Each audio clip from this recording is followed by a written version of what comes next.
का विवाह ऋषि कर्दम के साथ में हुआ और जैसे ही विवाह करके कर्दम ऋषि देवहूति को अपने आश्रम में लेकर के गए,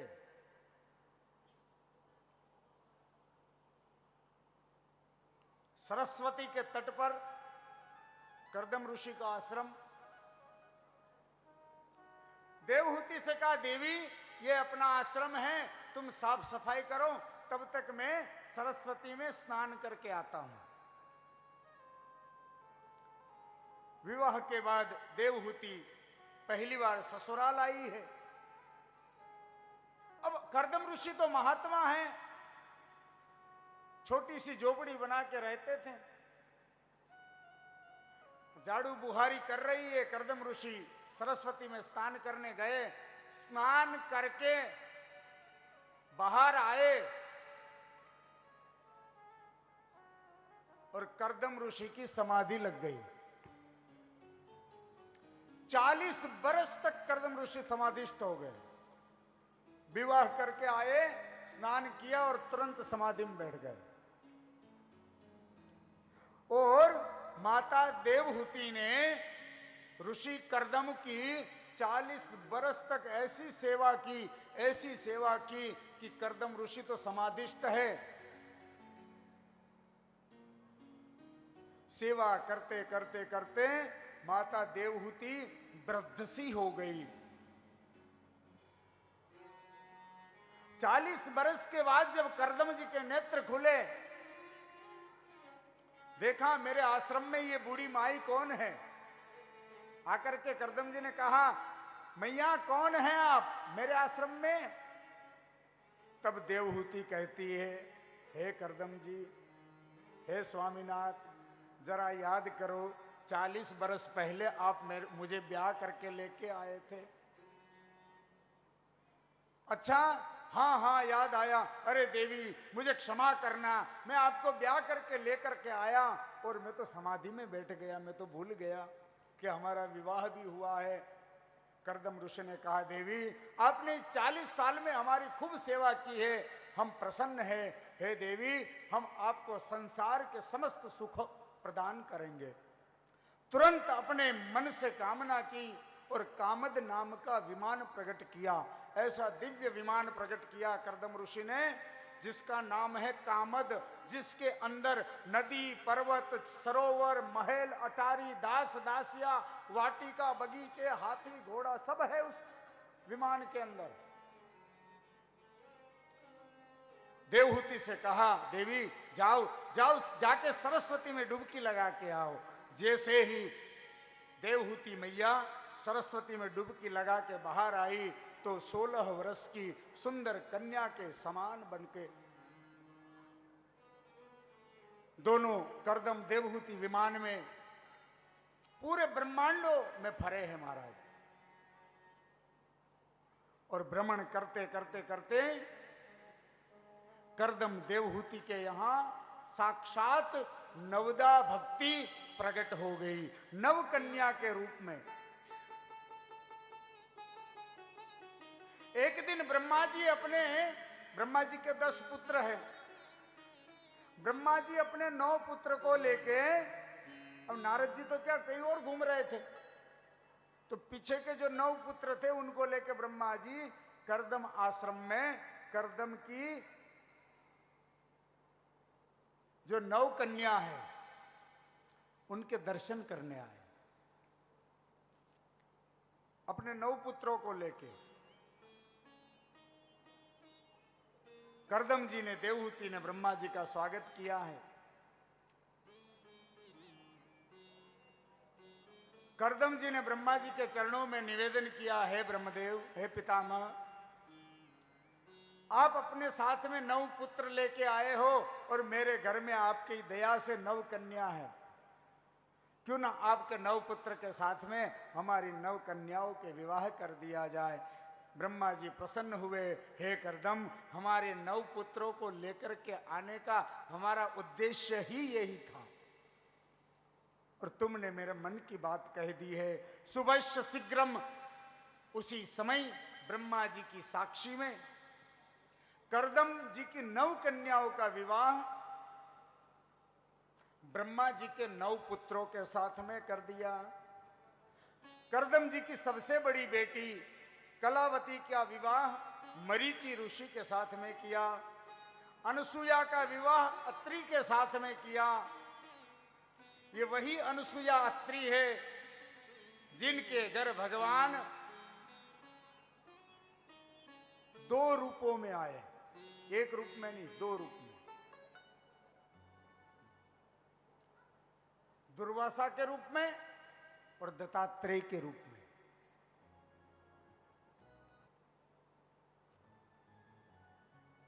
वैसे तो चंद्रमा जो है ना,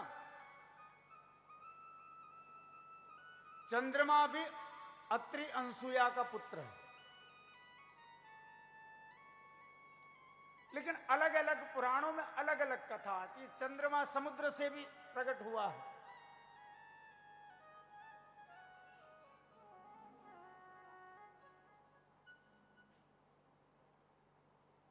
जब समुद्र मंथन की कथा आएगी ना कल, तो उसमें चंद्रमा प्रकट, और इधर अत्रि अनुसुईया का भी पुत्र चंद्रमा है। ये वही अत्रि अनुसुईया है जिनके घर साक्षात भगवान त्रिदेव दत्तात्रेय के रूप में पधारे। बोलिए दत्तात्रेय भगवान की। तीसरे नंबर की बेटी अरुंधति का विवाह गुरु वशिष्ठ के साथ में हुआ।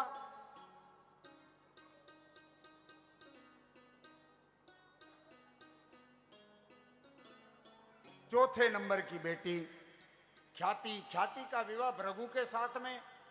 शांति का विवाह अथर्वा मुनि के साथ में। क्रिया का विवाह क्रतु ऋषि के साथ में। हविर्भू का विवाह पुलह के साथ में।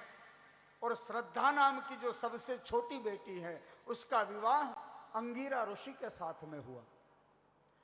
करदम देवहूति की 9 कन्याओं का विवाह ब्रह्मा जी के 9 पुत्रों के साथ में कर दिया गया। ब्रह्मा जी तो अपने बेटे और बहू को लेकर चले गए। अब करदम जी ने देवहूति से कहा, देवी अब मुझे वन में जाने की आज्ञा दो। बोले क्यों? बोले अब मैं जंगल में, बेटी को तो उनके घर भेज दिया, अब मैं जंगल में जाके भगवान का भजन करना चाहता हूं। देवहूति कहती है, वो तो बेटियां थी, अपने घर चली गई, आप जंगल में भजन करने चले जाओगे, मैं घर पे अकेली, मुझे एक पुत्र भी दे दो। तब करदम ऋषि को याद आया कि भगवान ने मुझे आशीर्वाद दिया है कि मैं तेरे घर पर पुत्र बन करके आऊंगा। धीरे धीरे धीरे धीरे समय बीता।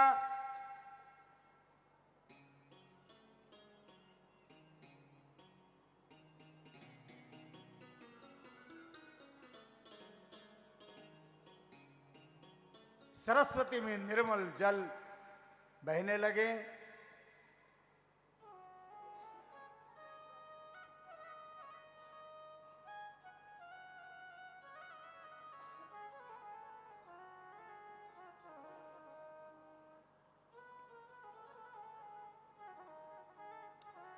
वो सुंदर शुभ घड़ी आई।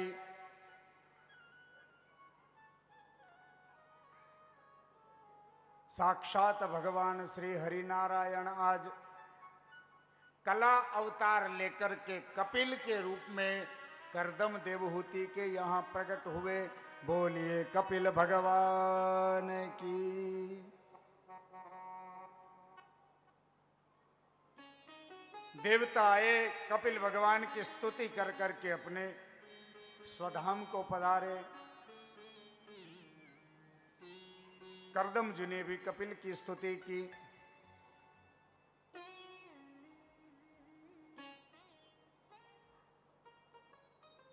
अब करदम ऋषि कहते हैं, हे देवी, अब तो तुम्हारे घर पे साक्षात भगवान पधार गए, अब मुझे जंगल में जाने की अनुमति दे दो।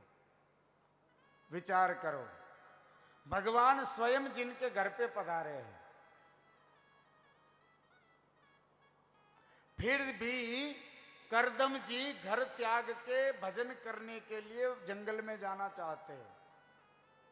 उनके घर पे भगवान है, जिनके यहां कामद जैसा विमान है,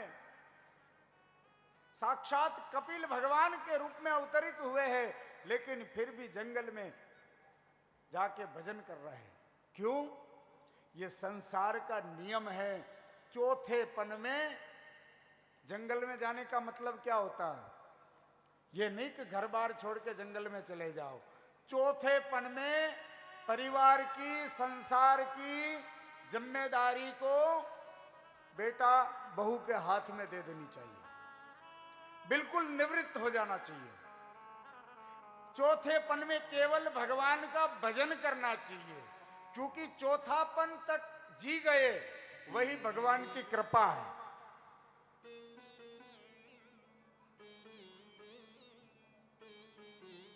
चौथेपन में कब तुम्हारी मृत्यु तुम्हें ग्रहण कर जाएगी कोई पता नहीं है। इसलिए चौथेपन में संपत्तियों का बंटवारा कर देना चाहिए बेटा ओ में। घर की जिम्मेदारी बहुओं के, बेटों के हाथ में दे देनी चाहिए। हाथ में माला झोली डाल के भगवान का भजन करना चाहिए, और कोई जिम्मेदारी नहीं। त्याग देना चाहिए।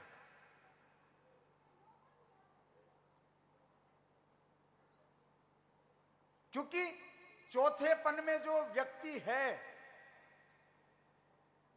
जो व्यक्ति चौथेपन में जी रहा है, उनकी मृत्यु सबसे निकट होती है। उनके लिए ज्यादा से ज्यादा 10 बरस, 15 बरस, 20 बरस, 30 बरस, इससे ज्यादा वो जी नहीं सकता। इससे अच्छा जिम्मेदारियों से मुक्त होके भगवान का भजन करें। आज घर में भगवान है, फिर भी कर्दम ने घर का त्याग कर दिया और वन में जाके भजन करने लग गए। कपिल का ध्यान करते हुए कर्दम ऋषि जंगल में चले गए। अब इस विमान के अंदर 2 व्यक्ति, माता देवहूति और भगवान कपिल। आज मैया ने कपिल को सुंदर स्नान करवाया, सुंदर वस्त्र पहनवाए, और आज मैया ने कपिल को गोद में नहीं बिठाया, क्योंकि कपिल नन्हा सा है। उनको बढ़िया सुंदर आसन पे बिठाया, ऊंचा, और उसके चरणों में मां बैठ गई। क्योंकि देवहूति जानती है मेरे घर पर जो बालक आया वो साधारण जीव नहीं है, वो साक्षात ब्रह्म है।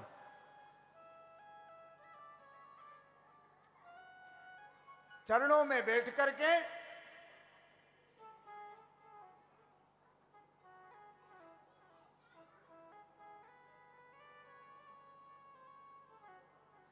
चरणों में बैठ करके दोनों हाथ जोड़ के आज मां कहती है, बेटा निर्विणा नितरा भुमंस इंद्रिय तर्षणात्। हे बेटा, ये संसार का ऐसा कोई सुख नहीं है जो मैंने नहीं भोगा हो। ये संसार के किसी पदार्थों को न भोगा हो मेरे जीवन में, इतना सुख भोगा है मैंने दुनिया में। लेकिन बेटा, मेरे मन में अभी भी असंतुष्टि है।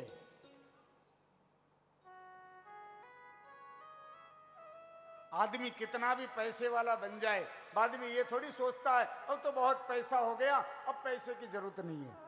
ऐसा कभी सोचता है? बोले नहीं। और आ जाए, करोड़ हैं 10 करोड़ हो जाए, 10 करोड़ हैं 1 अरब हो जाए। देवहूति कहती है मैंने संसार के सभी सुखों को भोगा, लेकिन अभी भी मेरा मन असंतुष्टित है। ऐसा क्यों? बेटा, आज मैं केवल तुझे अपना बेटा ही नहीं, आज मैं तुझे अपना गुरु समझ के, अपना इष्ट समझ के पूछ रही हूं। मैं चाहती हूं बेटा, मेरे भीतर जो ये विषय रूपी अज्ञान रूपी अंधकार जो भरा पड़ा है, तुम अपनी ज्ञान रूपी तलवार से मेरे हृदय के भीतर जो अज्ञान रूपी अंधकार है उसको नष्ट कर दो।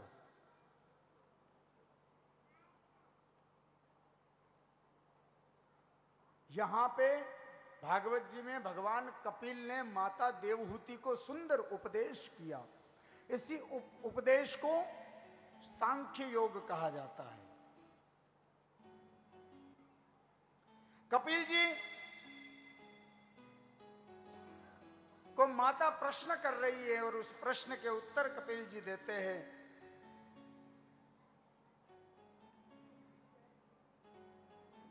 उसी को ही सांख्य योग कहा गया। माता पूछती है, बेटा बंधन किसका है? क्या ये शरीर का बंधन है या आत्मा का बंधन है?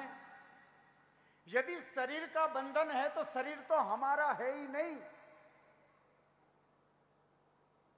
अगर हमारा शरीर होता तो हमारी इच्छा से मरता, हमारा शरीर होता तो हमारी इच्छा से जन्म लेता। तो ये शरीर तो हमारा है ही नहीं, ये तो अपनी इच्छा से आता है और अपनी इच्छा से चला जाता है। तो क्या आत्मा का बंधन है? आत्मा तो अजर अमर है, आत्मा तो परमात्मा का स्वरूप है, तो आत्मा का भी बंधन नहीं हो सकता। तो बेटा बंधन किसका है?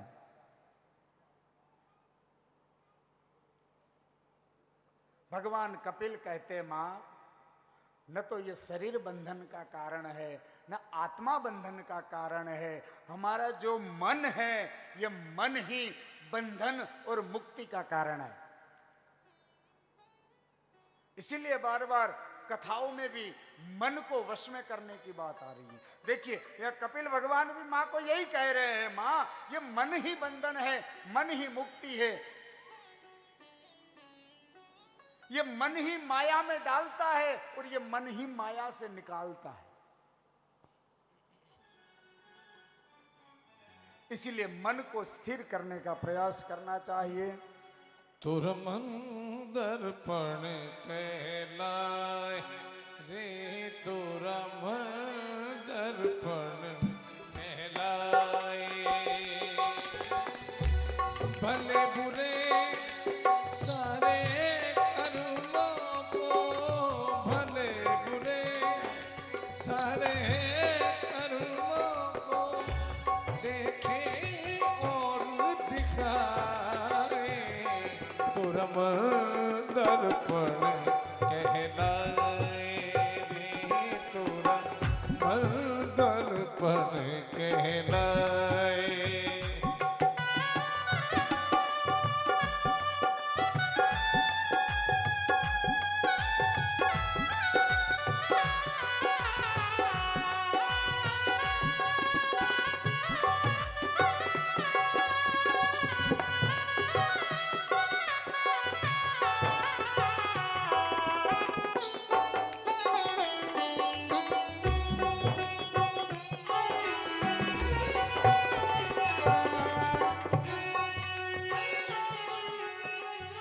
मन ही देवता, मन ही ईश्वर, मन जग का आधार।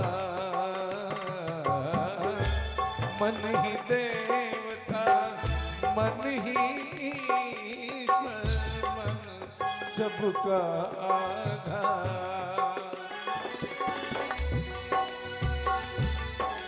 ओ मन से कोई बात छुपे ना, मन के नैन हजार।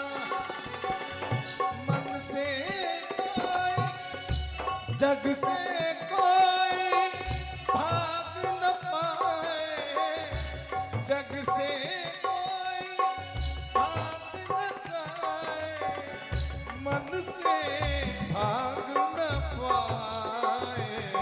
तुरम दर्पण कहलाए रे, तुरम दर्पण कहलाए। भले बुरे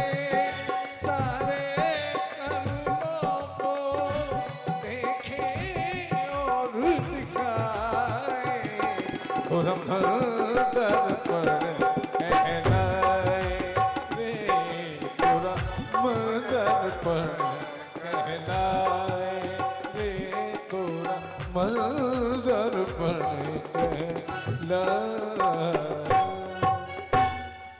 कपिल भगवान कहते ये मन को यदि संसार के विषय भोग में लगाओगे तो ये मन वहां लग जाएगा, ये मन को यदि भगवान के भजन में लगाओगे तो ये मन वहां लग जाएगा। मन को जिधर लगाना चाहो उधर लग जाता है महाराज, इसीलिए मन को भगवान के भजन में लगाना चाहिए। माता कहती है बेटा मन भजन में ही तो नहीं लग रहा है, ये विषय भोग से उठकर भजन में लग ही नहीं रहा है, तो भजन में मन को लगाने के लिए क्या करना पड़ेगा? भगवान कपिल कहते हैं मां इसीलिए आपको पहले संतों की संगति करनी पड़ेगी। अच्छा बेटा, संत के लक्षण क्या, कैसे पता चले कि ये संत है?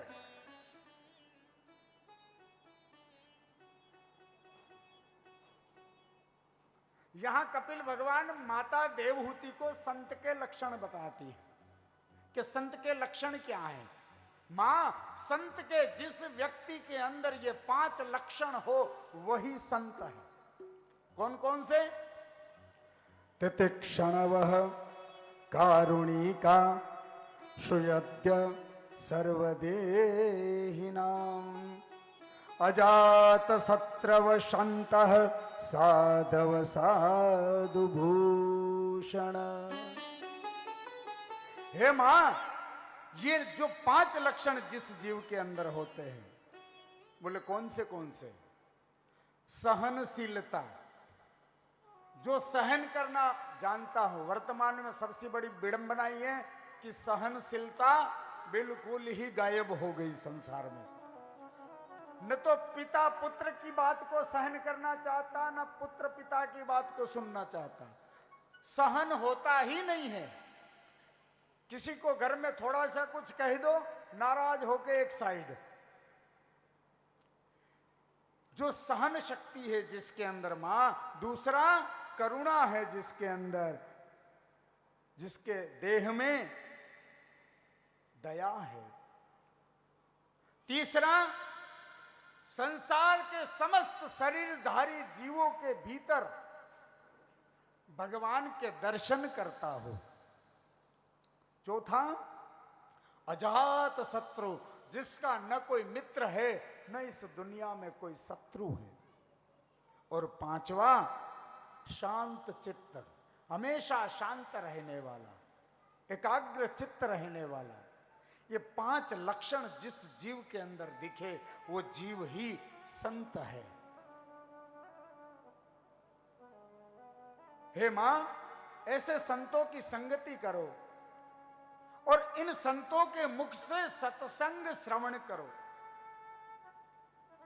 यम नियम आसन प्राणायाम प्रत्याहार ध्यान धारणा समाधि, इन सब का अभ्यास करो धीरे धीरे धीरे धीरे।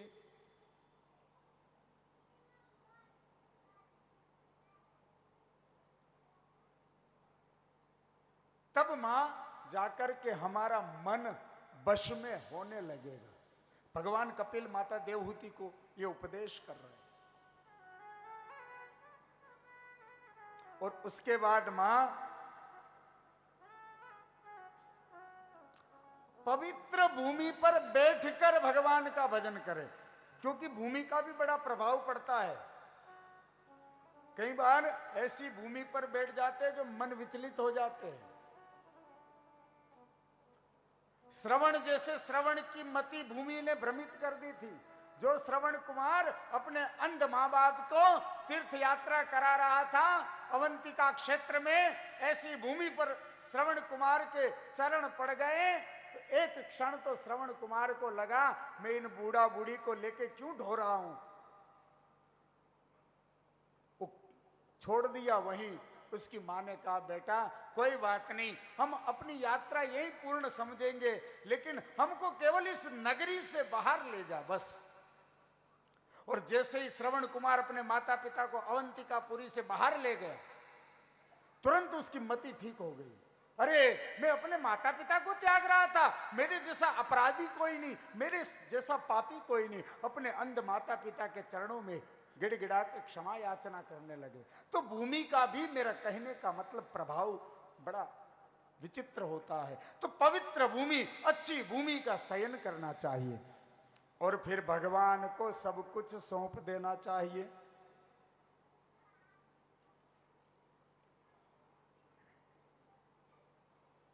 भगवान को सब समर्पित कर देना चाहिए। क्या दोगे भगवान को? भगवान को हम क्या दे सकते हैं? भाई हमारे पास जो कुछ है, अन्न धन वस्त्र आभूषण, बेटा बेटी परिवार मकान गाड़ी, ये तो सब भगवान की कृपा से ही मिला है, ये तो सब भगवान का ही दिया हुआ है। तो हम भगवान को क्या दे सकते हैं? क्या दे सकते हैं भाई? अपने मंदिर में भोग लगाते हैं ना भगवान को, तो क्या बोलते हैं? भगवान के आगे भोग की थाली रख के उसमें तुलसी डाल के फिर क्या बोलते हैं? तुदियम वस्तु गोविंदम तो दिव्य में समर्पये। हे गोविंद, ये तेरा दिया हुआ ही मैं तुझे अर्पण कर रहा हूं। लेकिन हम क्या देंगे? हम देंगे अपने गुण और अवगुण। हमारा क्रोध, हमारा काम, हमारे जो अवगुण हैं, लोभ लालच मदछर, ये सारे अवगुण गोविंद के चरणों में छोड़ करके गोविंद को हम कहेंगे, क्या कहेंगे? भगवान को प्रार्थना करेंगे। भगवान कपिल कहते हैं, अगर नाथ देखोगे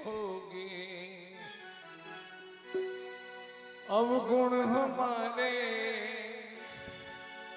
अगर नाथ देखोगे अवगुण हमारे, तो हम कैसे भऊ से लगेंगे किनारे। अगर नाथ देखोगे अवगुण हमारे, अगर नाथ देखोगे अवगुण हमारे, तो हम कैसे भऊ से लगेंगे किनारे। अगर नाथ देखोगे अवगुण हमारे, अगर नाथ देखोगे।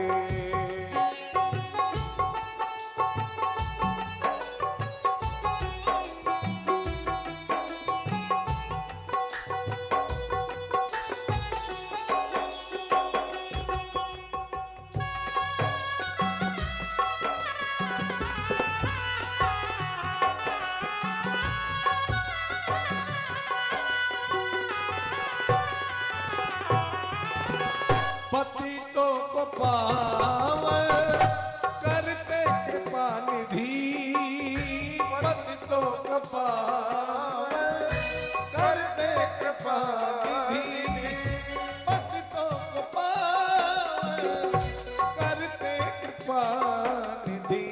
किए पाप है इस सुयस के सहारे, किए पाप है सुयस के सहारे, तो हम कैसे भाव से लगेंगे किनारे। अगर नाथ देखोगे अवगुण हमारे, अगर नाथ देखोगे।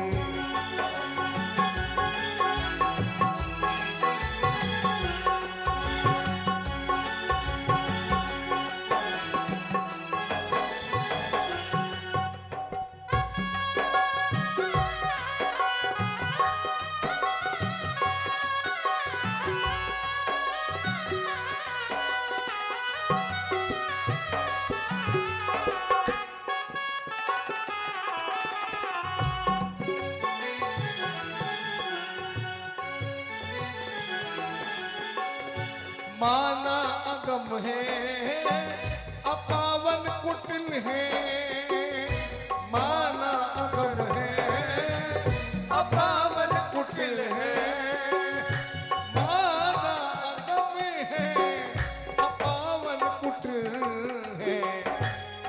कुछ है लेकिन प्रभु हम तुम्हारे, सब कुछ है लेकिन प्रभु हम तुम्हारे।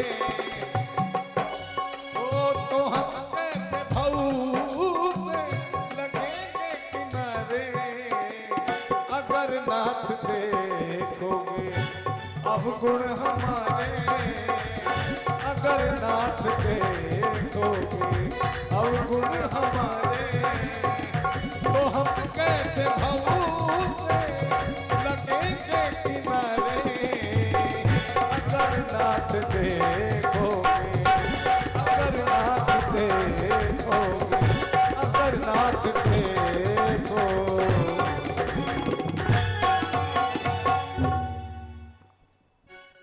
अपने समस्त अवगुण गुण जो भी है वो सब भगवान के चरणों में अर्पण करके कहना, हे गोविंद हमने अपना सब कुछ तुझे दे दिया, समर्पण भाव। अब चाहे मझधार रख चाहे पार उतार, मेरी डोरी ही तेरे हाथ है। हे गोविंद हमने अपने आप को तुझे सौंप दिया। इसी भाव के साथ मां भगवान का भजन करना चाहिए, संतों के द्वारा सत्संग श्रवण करना चाहिए, फिर मन हमारा स्थिर होने लगता है। इस प्रकार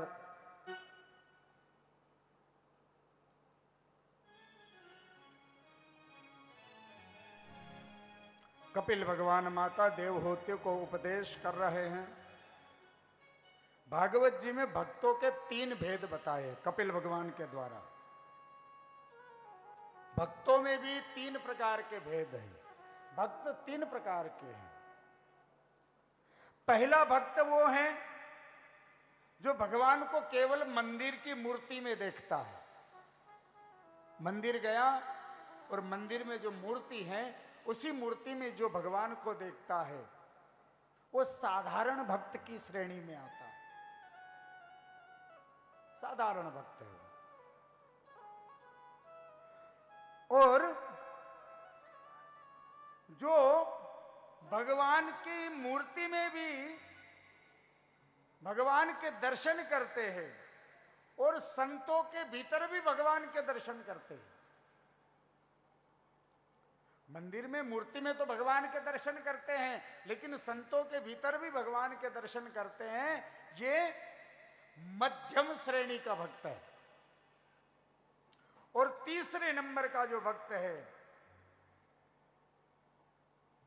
उसे हर जीव के अंदर, हर मानव शरीर के अंदर, हर पशु शरीर के अंदर, हर कीट पतंगे के अंदर भगवान के दर्शन होता है। मंदिर की मूर्ति में भी होवे, साधु संतों में भी होवे, स्त्री पुरुष बालक वृद्ध में भी होवे, और संसार के जीवों में भी जिसको भगवान के दर्शन होता हो वो उत्तम प्रकार का भक्त माना गया है। उत्तम प्रकार का भक्त। जब इस प्रकार भगवान कपिल माता देवहूति को सांख्य योग का उपदेश देते हैं, तब ये उपदेश श्रवण करते करते करते देवहूति माता भाव विभोर होकर के धीरे धीरे धीरे धीरे धीरे धीरे माता देवहूति का जो देह है, ये देह सिद्धिदा नाम की नदी में परिणित हो जाता है। सिद्धिदा नाम की नदी बन जाती है। भगवान कपिल माता देवहूति को सिद्धिदा रूपी नदी को प्रणाम करके गंगा सागर में जाके विराजमान हो जाते हैं। वर्तमान में कलयुग में भी कहते हैं कि भगवान कपिल आज भी गंगा सागर में प्रत्यक्ष रूप में विराजमान है। सारी भारतवर्ष की जो नदियां है, भारत में जितनी नदियां बहती है वो सारी नदियां गंगा में समाहित हो जाती हैं और गंगा सागर जाके समुद्र में समाहित हो जाता है। इसीलिए तो हमारे सनातन धर्म में कहते हैं कि सारे तीर्थ बार बार गंगा सागर एक बार, क्योंकि आज भी गंगा सागर में भगवान कपिल के दर्शन प्रत्यक्ष रूप में होते हैं। जीवन में हो सके तो एक बार जरूर गंगा सागर के दर्शन करना। सारे तीर्थ गंगा सागर में समाहित, क्योंकि सारी नदियां तीर्थों से आ रही हैं? और सारी नदियां तीर्थों में होते होते आती हैं और सब आकर के गंगा में समा जाती हैं, और गंगा सारे तीर्थों के साथ में उन नदियों के साथ समुद्र में समा जाती है। अवश्य जाना कभी समय मिले तो। अब मनु महाराज के जो बड़ी बेटी है उसका नाम है आकुति। इस आकुति के विवाह रुचि नाम के प्रजापति के साथ में हुआ, और इनके यहां भगवान का अवतार हुआ। कौन से भगवान के अवतार हुआ? बोलिए यज्ञ नारायण भगवान की। आकुति के उदर से भगवान ने यज्ञ के रूप में जन्म लिया, अवतार लिया, और लक्ष्मी जी दक्षिणा के रूप में प्रकट हुई, और यज्ञ नारायण भगवान के साथ में दक्षिणा के विवाह हुआ। इसीलिए हमारे यहाँ यज्ञ अनुष्ठान भोजन आदि कराने के बाद ब्राह्मण साधु को दक्षिणा देने का रिवाज है। क्यों? किसी को भोजन कराना भी यज्ञ है, वो अन्न का यज्ञ है, उदर यज्ञ है। तो अगर किसी को भोजन भी कराते, गरीब को, ब्राह्मण को, साधु को, किसी को भी, बहन को, जमाई को, बेटी को, तो घर पर भोजन कराते हैं तो उसको जाते समय दक्षिणा अवश्य देनी चाहिए। उसका पुण्य मिलता है, फल मिलता है, क्योंकि दक्षिणा यज्ञ की पत्नी का नाम है।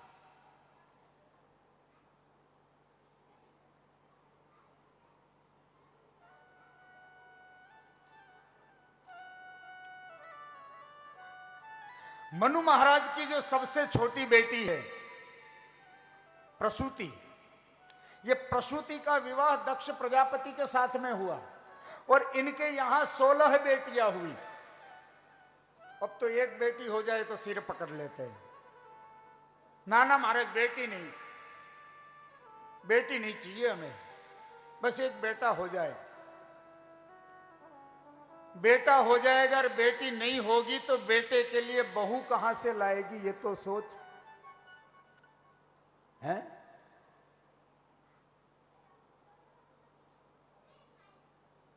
वर्तमान में बेटियों की आवश्यकता समाज को है ही नहीं। नहीं नहीं, बेटी नहीं, बेटी नहीं, एक बेटी हो गई बहुत हो गया। कुछ समय के बाद गांव में बिना ब्याहता ही मिलेंगे सारे के सारे। घर पे जाओगे तो चाय की तपेली खुद ही मांज रहे होते होंगे, खुद ही आटा गूंद के रोटी बनानी पड़ेगी, क्योंकि है ही नहीं कन्या, विवाह हो गए नहीं, अकेले पड़े रहो, बनाते रहो, खाते रहो। न कोई पापा कहने वाला मिलेगा, न कोई पतिदेव कहने वाला मिलेगा। यहां देखो, प्रसूति के उदर से 16 कन्या। इसीलिए आज भी भारतवर्ष के अंदर माता प्रसूति को सम्मान दिया जाता है। जहां पे भी बालक का जन्म होता है, अस्पतालों में भी देखना आप, वहां बाहर लिखा होता, जिस स्थान पर बच्चों का जन्म होता है वहां लिखा होता प्रसूति गृह, लिखा होता कि नहीं, प्रसूति गृह। 16 कन्या। इन 16 कन्याओं में से 13 कन्या धर्म को ब्याह गई, पीछे बची 3। और धर्म को जो 13 कन्या ब्याह गई, उन 13 कन्याओं में एक कन्या का नाम है मूर्ति। उस मूर्ति नाम की कन्या से भगवान नर नारायण के रूप में प्रकट हुए। बोलिए नर नारायण भगवान की। और एक बेटी अग्निदेव को ब्याही गई, जिसका नाम है स्वाहा। हम अग्नि में आहुति डालते तो क्या बोलते हैं? स्वाहा स्वाहा स्वाहा। ये स्वाहा अग्नि की पत्नी का नाम है। अब पीछे कितनी बची? 2। एक बेटी पितरों को ब्याही गई, उसका नाम क्या है? स्वधा। पितरों को तर्पण करते तब स्वाहा नहीं बोलते, क्या बोलते हैं? स्वदाह स्वदाह।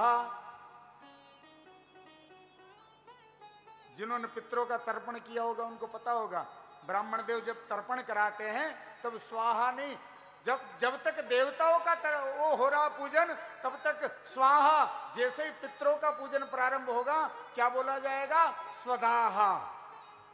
ये स्वदाहा नाम की बेटी दक्ष की और प्रसूति की पितरों को भी आई गई।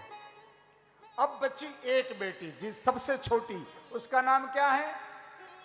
उसका नाम है सती।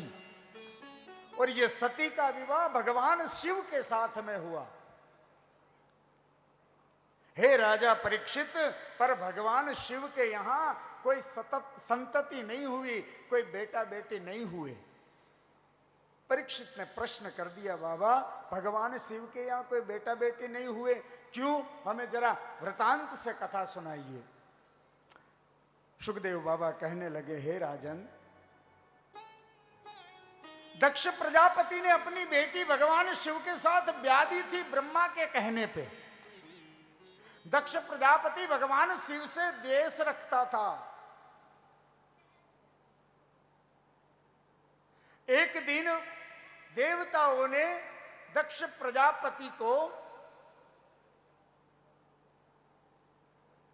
प्रजापति की उपाधि दे दी। देवताओं का स्वामित्व दे दिया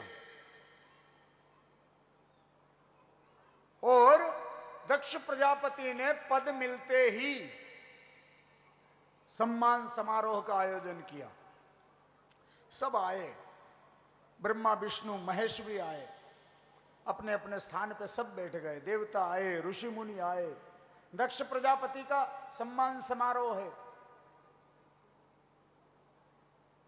अभिमान से भरा दक्ष प्रजापति सभा में जैसे ही प्रवेश किया, सारे सभासद खड़े होकर के दक्ष प्रजापति का स्वागत करते हैं। 3 व्यक्ति अपने आसन पे बैठे रहे। कौन कौन? ब्रह्मा, विष्णु और महेश। लेकिन अभिमानी व्यक्ति यह नहीं देखता है किसने मेरा सम्मान किया। अभिमानी व्यक्ति यह देखता है कि किसने मेरा स्वागत सत्कार नहीं किया।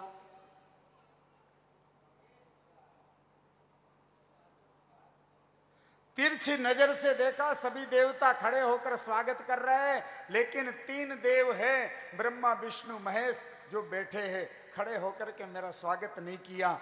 दक्ष प्रजापति ने सोचा कोई बात नहीं, ब्रह्मा तो मेरे पिता है, पुत्र के आने पर पिता खड़े नहीं हुए चलेगा। भगवान विष्णु तो मेरे दादा है,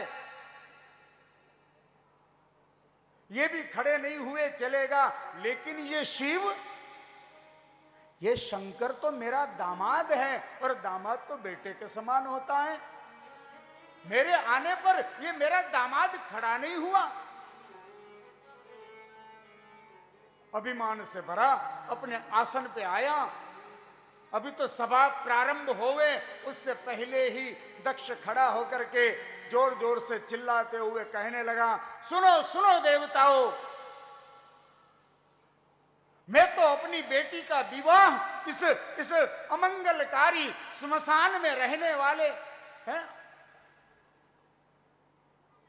चिता की भस्म लगाने वाला, इसको अपनी बेटी ब्याहने वाला नहीं था। लेकिन मेरे पिता ब्रह्मा ने कहा इसलिए अपनी बेटी ब्याह दी। लेकिन इसको तो समाज में बैठना उठने का ज्ञान ही नहीं है। जब दक्ष प्रजापति भगवान शंकर के बारे में इस प्रकार का भाषण करने लगा, महाराज भगवान शिव तो बहुत दयालु है। कर्पूर गौरम करुणावतारम संसार सारम भुजगेंद्रहारम सदा वसंतम हृदयारविंदे। भुजंग जिनके कंठ में है, अब सर्प से खतरनाक कौन हो सकता है? भगवान शिव के कंठ में भुजंग पड़ा है, लेकिन फिर भी शांत, बिल्कुल शांत, चुपचाप सुन रहे। ससुर जी चिल्ला चिल्ला के गालियां दे रहे, लेकिन अब शिव जी के साथ में जो नंदी श्रृंगी भृंगी है, शिवगण आए थे, उससे सहन होगा? नंदीश्वर खड़ा हो गया, ए दक्ष, कब से बकरे की तरह बे बे बे बे बे बे किए जा रहा है? जा, तेरा मुख बकरे का हो जाए। भृगु ऋषि खड़े हो गए दक्ष की तरफ से, हे नंदी, ये ससुर दामाद की आपस की लड़ाई है, तू कौन होता है बीच में बोलने वाला? भगवान शिव के गण पाखंड परायण हो जाए।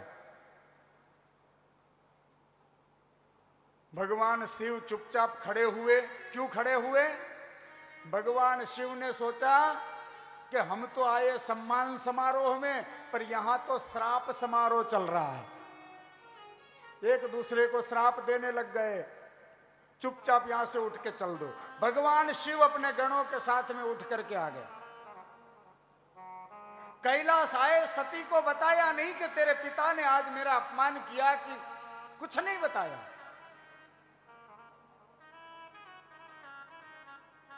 शिव जी से बदला लेने के लिए दक्ष प्रजापति ने भगवान शंकर का अपमान करने के लिए एक यज्ञ का आयोजन किया, और उस यज्ञ में सभी देवी देवताओं को निमंत्रण दिया। भगवान शिव को निमंत्रण नहीं दिया, और यज्ञ के अंदर शिव भाग भी नहीं दिया। सती को जब इस बात का पता लगा, तो शिव आज्ञा लेकर के सती अपने पिता को समझाने के लिए आई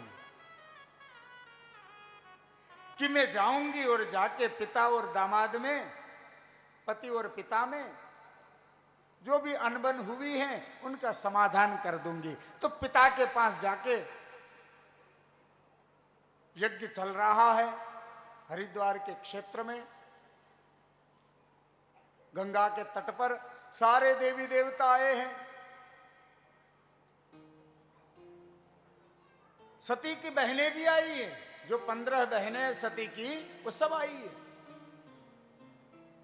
लेकिन वहां सती को समझने वाला कोई नहीं था। केवल और केवल सती की जो मां थी प्रसूति, उसको छोड़ के प्रसूति ने जरूर सती को हृदय से लगा लिया और खूब रोई है। सती ने सांत्वना दिया, अपनी माता से कहा, मां तू चिंता मत कर, अब मैं आ गई हूं ना, मैं पिताजी को समझाकर मैं और मेरे पति और पिताजी में समाधान करवा दूंगी। जैसे ही सती अपनी बहनों के पास गई, सती की बहनों ने सती को देखकर मुंह मोड़ लिया। जो बहनें बचपन में साथ में खेलती थी और सती सबसे छोटी थी, इसलिए 15 बहनों की लाडली भी थी, लेकिन आज वही लाडली बहनों ने सती को देखकर अपना मुख मोड़ लिया। बेटी पिता के घर जावे और पिता बेटी को देखकर पीठ दिखाकर खड़ा हो जाए, तो कल्पना करो उस पुत्री के हृदय के टुकड़े टुकड़े हो जाते हैं महाराज। सती जैसे ही अपने पिता के निकट पहुंची है, दक्ष ने सती को देखकर, पुत्री को देखकर अपना मुंह मोड़ लिया। मुंह मोड़ते ही सती के चरणों के नीचे से महाराज जमीन खिसकने लगी। सती की दृष्टि यज्ञ मंडप में पड़ी। यज्ञशाला में सभी देवताओं का यज्ञ भाग था। लेकिन भगवान शिव का यज्ञ भाग नहीं था। इतना बड़ा अपमान सती से सहन नहीं हुआ और अपने पिता को कहने लगी, हे पिता, अरे मुझे तो पिता कहने में भी लज्जा आती है। हे दक्ष प्रजापति, पद और अहंकार के लोभ में तूने भगवान शिव से शत्रुता की है। तू जानता है भगवान शिव कौन है? मेरा दुर्भाग्य जो मैं तेरे यहां बेटी बनकर के आई हूं। ऐसे कह के अब सती ने मन में विचार किया, क्या मुंह लेकर के भगवान शिव के पास जाऊंगी? मेरे पति पूछेंगे यज्ञ कैसा रहा, मैं क्या बताऊंगी? क्या मैं अपने पति को बता पाऊंगी कि वहां तुम्हारा अपमान हुआ है, तुम्हारा यज्ञ भाग छीन लिया गया है? मैं अपने पति को क्या मुंह दिखाऊंगी? उसी स्थान पर यज्ञ मंडप में सती पद्मासन लगाकर बैठ गई और अपने दाहिने पांव के अंगूठे से सती ने योगा अग्नि प्रकट कर ली और योगा अग्नि देखते देखते सती के पूरे देह को जलाने लग गई। पूरे यज्ञशाला में हाहाकार मच गया। भगवान शिव के जो गण हैं, जो सती के साथ में गए थे, वो यज्ञ विध्वंस करने दौड़ पड़े। भृगु ऋषि ने अपने मंत्रों के द्वारा राक्षसी कृतिकाएं प्रकट कर दी। वो बड़ी बड़ी कृतिकाएं बड़ा बड़ा मुंह फाड़ करके भगवान शिव के गणों को खाने दौड़ी। भगवान शिव के गण दौड़े दौड़े कैलाश आए हैं। भगवान शिव समाधिस्थ है। हे महादेव, हे देवादिदेव, रक्षा करो, रक्षा करो। किसकी? बोले हमारी। क्या हुआ? सारा वृतांत सुनाया है शिवगणों ने कि सती सती हो गई। आपका अपमान सती से सहन नहीं हुआ। और बात भी सत्य है मित्रों। बेटी ससुराल में यदि कोई उसके मायके का अपमान कर देवे तो बेटी से सहन नहीं होता है, और मायके में यदि उसके पति का कोई अपमान कर देता तो भी बेटी से सहन नहीं होता है। भगवान शिव ने जैसे ही सुना कि सती सती हो गई, भगवान शिव को क्रोध आया। क्रोध आते ही भगवान शिव ने अपनी जटा उखाड़ी। जटा उखाड़ के जमीन पर पटकी। जमीन पर पटकते ही एक दिव्य पुरुष प्रकट हो गया। उसका नाम क्या था? बोलिए वीरभद्र भगवान की।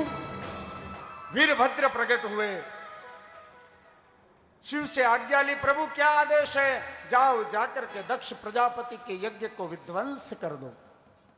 वीरभद्र गणों के साथ में आए हैं और वीरभद्र ने सबको मार मार के यज्ञशाला से भगा दिया। दक्ष प्रजापति को पकड़ा है। जिस प्रकार मूली से पत्ते तोड़ते हैं, उस प्रकार दक्ष प्रजापति को उठा करके वीरभद्र ने उसकी गर्दन मरोड़ के तोड़कर वो गर्दन को ही, वो मस्तक को ही अग्नि में स्वाहा कर दिया। दक्ष यज्ञ विध्वंस हो गया। सारे देवता थर थर कांपने लगे। दौड़े दौड़े देवता ब्रह्मा जी के पास, रक्षा करो। बोले किससे? वो वीरभद्र प्रकट हो गया, अभी हम देवताओं को भी मार देगा। दक्ष का तो कर ही दिया कल्याण।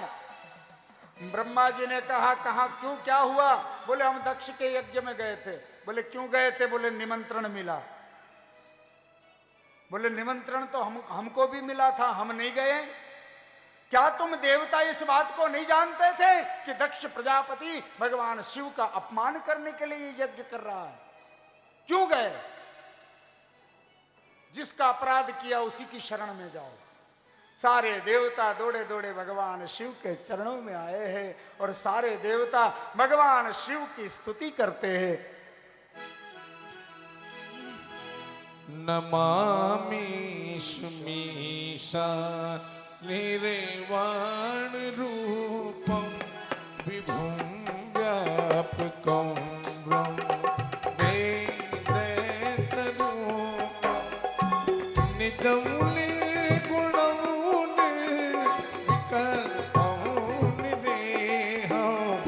निराकाश माकाश वासं भजे हो मामेषु मीशा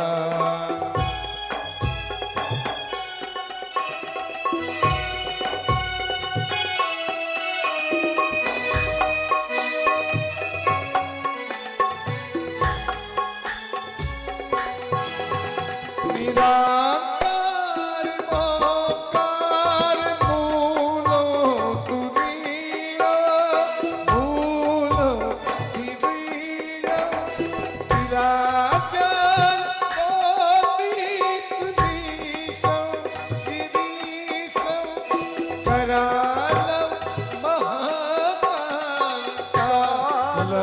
कृपालं गुणाकार संसार पारो नको नमामेषु मीशा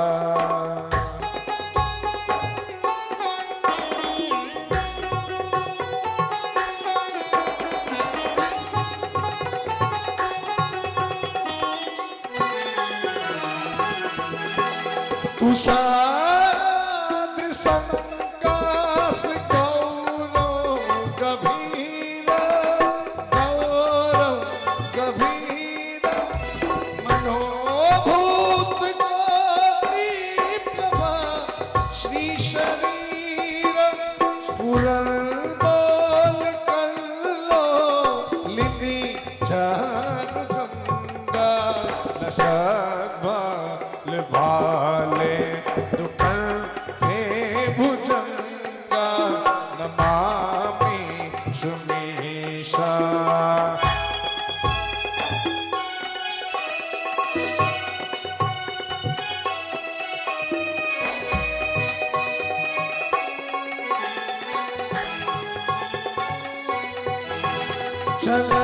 चलकुण्डलं भ्रूसुनेत्रं विशालं सुनेत्रं विशालं प्रसन्नाननं नीलकण्ठं दयालं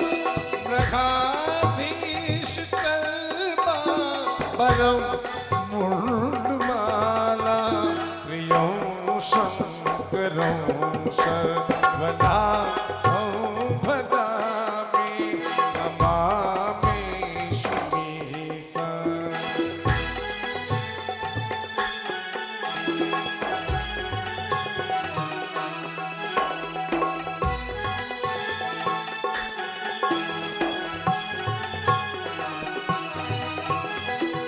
त्रयशूल निर्मूलनो शूलपाणि भजेऽहं भवानी पति भावकामं कलातीत कल्याण कल्पान्वितारि सदा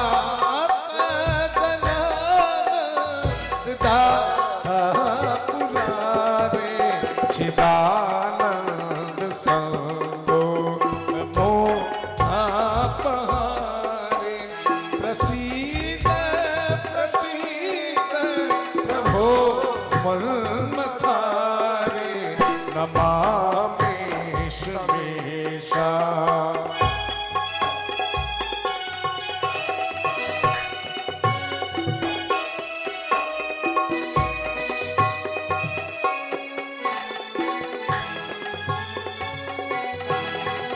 यावत् उमानाथ पादार बिंदा भजन्ति है लोगे परेवा नराणा नताप सुखं शान्ति संतापनाशं प्रसीद प्रभो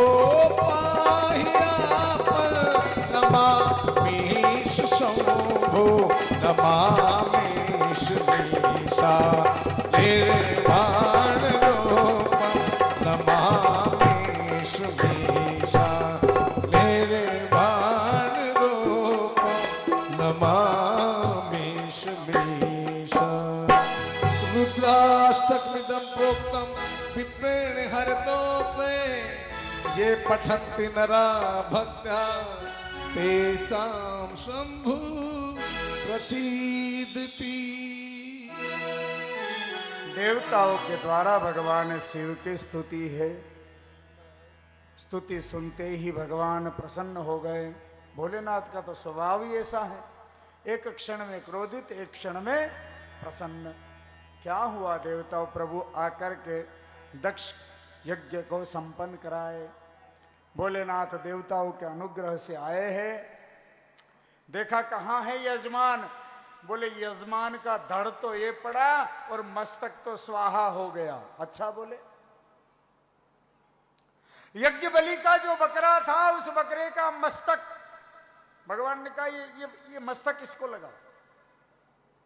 बोले प्रभु बकरे का है। बोले हमारे चेले नंदीश्वर ने श्राप भी तो दिया है कि दक्ष तेरा मुख बकरे का होगा। तब नंदीश्वर की चेले की वाणी तो सही करनी पड़ेगी। लगाओ तुम, लगाया।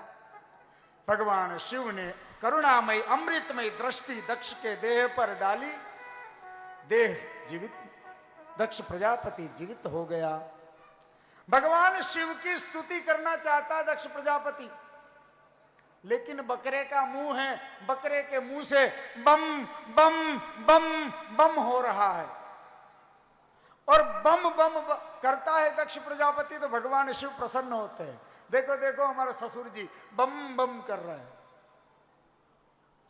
इसलिए तो महादेव के मंदिर में जाके बम महादेव करोगे तो भगवान को लगता है हमारे ससुर जी आ गए, तो भगवान प्रसन्न हो जाते हैं। और प्रसन्न होते ही भोलेनाथ कुछ भी दे दे, बहुत दयालु है।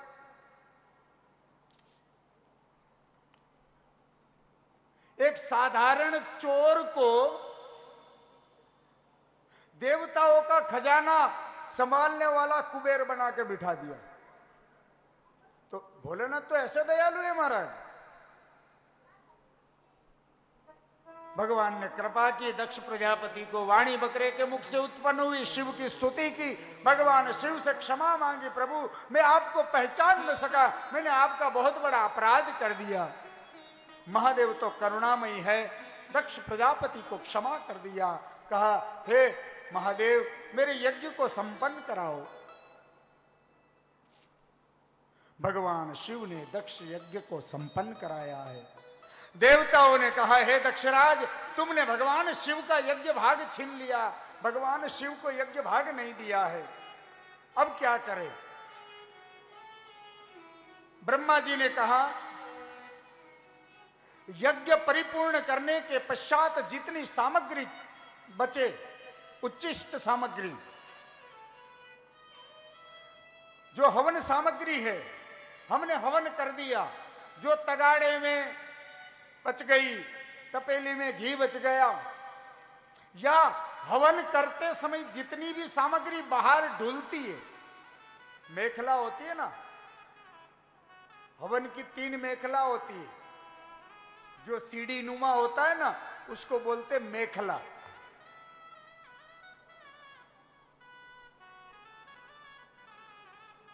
तो इन मेखलाओं पे सामग्री गिरती है तो वो कभी भी सफाई करके वापस हवन में नहीं डालनी चाहिए। क्यों? उसके ऊपर भगवान शिव का और भगवान शिव के गणों का अधिकार है, उसको पक्षियों को डाल देना, उनको सफाई। कई बार मैंने देखा कई लोग क्या करते हैं, हवन करवा दिया, वो सफाई करके वो बची हुई जो सफाई करके वो उसी में ही डाल देते हैं।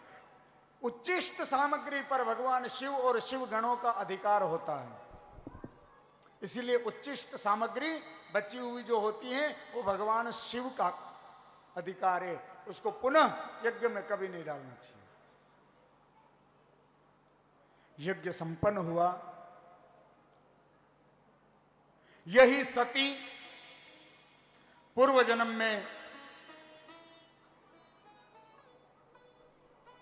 अगले जन्म में हिमालय राज और नैना देवी की कन्या पार्वती बन के प्रकट हुई और भगवान शिव से के साथ में पुनः इसका विवाह हुआ और इस बार पार्वती के द्वारा 5 कन्या और 2 पुत्र का जन्म हुआ।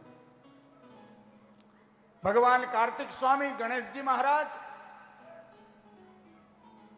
और 5 कन्या, ये 5 कन्या सर्प के रूप में है। हम साल में इन 5 कन्याओं की एक बार पूजा करते हैं।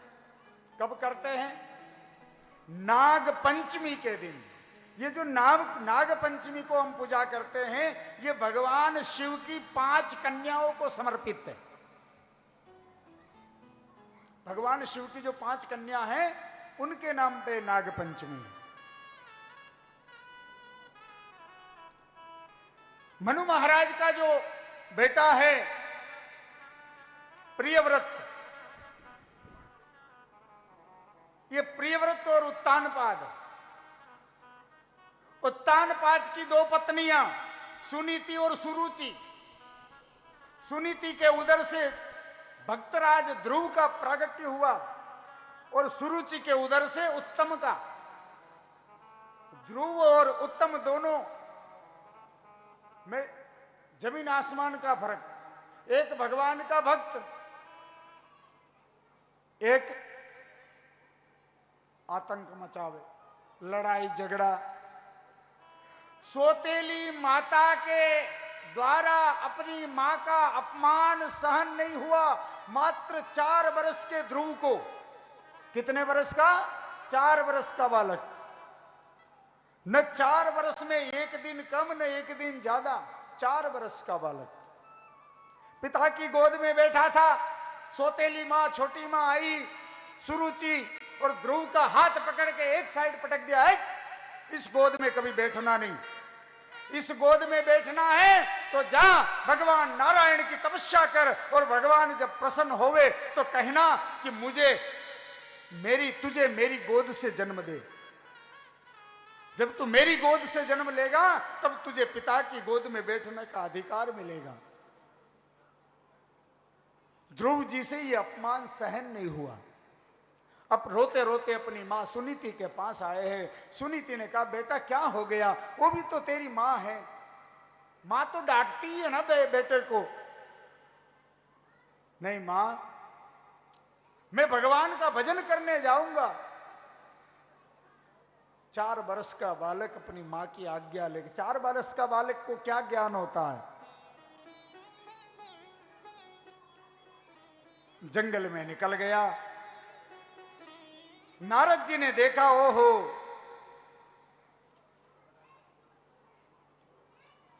ये छोटा सा दिव्य बालक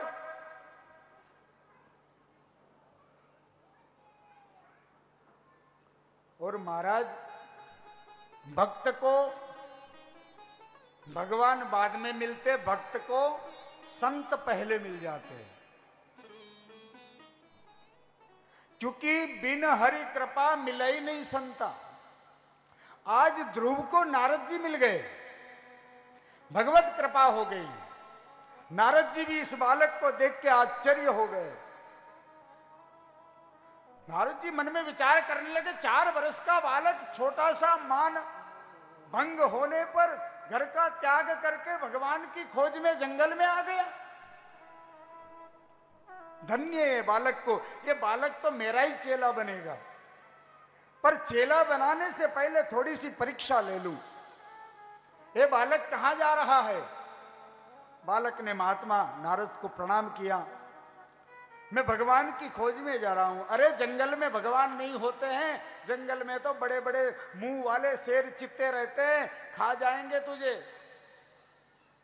मेरी मां कहती है, ध्रुव जी नारद को उत्तर दे रहे हैं, हे बाबा मेरी मां कहती है कि भगवान सर्वत्र है, भगवान मुझ में भी होगा तो उस शेर में भी होगा।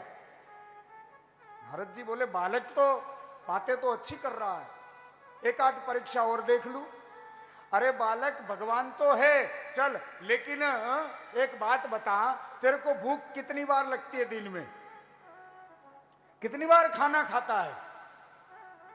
ध्रुव जी कहते हैं, बाबा मेरे को ये नहीं पता मैं कितनी बार भोजन करता हूं, जब जब मेरी मैया मुझे भूख लगती है तो भोजन कराती है, दिन में 4, 5, 7 बार समझ लो। यहां जंगल में तेरी मां नहीं बैठी है, खाएगा क्या, भूखों मर जाएगा।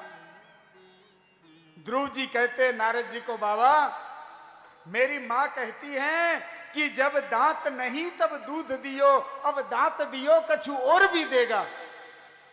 है जब बालक जन्म लेता है मुख में दांत नहीं होते तो माता के वक्षस्थल में दूध प्रकट कर दिया ठाकुर जी ने बालक के पोषण के लिए, क्योंकि मुंह में दांत नहीं है, चबाएगा क्या। लेकिन अब तो भगवान ने दांत दे दिया नारद जी, तो कुछ चबाने के लिए भी मिल जाएगा। नारद जी ने तुरंत ध्रुव को अपना चेला बनाया, दीक्षित किया। 12 अक्षर मंत्र से नारद जी ने ध्रुव को दीक्षा दी है और कहा, बेटा ध्रुव यहां से थोड़ी दूर पर यमुना के तट पर एक टीला है, उस टीले पर जाकर के तुम भजन करो, तुम्हें अवश्य भगवान के दर्शन होंगे। 4 वर्ष के ध्रुव जी 6 महीना तपस्या की भगवान की। पहले महीने भोजन करके, दूसरे महीने एक समय आहार, तीसरे महीने अन्न छोड़ दिया, एक समय फल खाके, चौथे महीने फल भी छोड़ दिया, एक समय जल पी के, 5वें महीने में जल भी त्याग दिया, केवल श्वास पीकर। और 6ठे महीने में तो ध्रुव जी ने श्वास लेना ही बंद कर दिया और ध्रुव जी के भीतर में ठाकुर जी प्रकट हो गए। अब पूरा ब्रह्मांड तो ठाकुर जी के भीतर है, भगवान के भीतर है, और भगवान ध्रुव जी के भीतर प्रकट हो गए और ध्रुव जी ने श्वास लेना ही बंद कर दिया। तो पूरे देवता, मानव, दानव सबके श्वास रुकने लग गए, व्याकुल होने लग गए। सब दौड़े दौड़े वैकुंठ पहुंचे भगवान नारायण के पास। भगवान ने कहा, चिंता मत करो, मेरा नन्हा सा बालक, मेरा लाडला भक्त ध्रुव तपस्या कर रहे, भगवान आए हैं। भागवत जी कहता है कि भगवान ध्रुव को दर्शन देने नहीं, अपितु तो भगवान अपने गरुड़ पर आरूढ़ होकर के अपने लाडले भक्त ध्रुव के दर्शन करने आए हैं। भगवान ने ध्रुव पर कृपा की है। ध्रुव भगवान की स्तुति करना चाहता है, लेकिन 4 वर्ष का बालक क्या स्तुति करेगा। भगवान ने ध्रुव के कपोल पे अपना शंख स्पर्श किया, ध्रुव के मुख से भगवान की स्तुतियों के श्लोक पर श्लोक निकलने लग गए। भगवान ने ध्रुव को आशीर्वाद दिया, बेटा तुम घर जाओ और इस संसार में, इस धरती के ऊपर 36,000 वर्ष तक तुम्हारा राज्य रहेगा और 36,000 वर्ष के बाद तुम अखंड तारे के रूप में आकाश गंगा में सम्मिलित हो जाओगे, सप्त ऋषियों की परिक्रमा करोगे और मेरे दिव्य धाम को प्राप्त करोगे।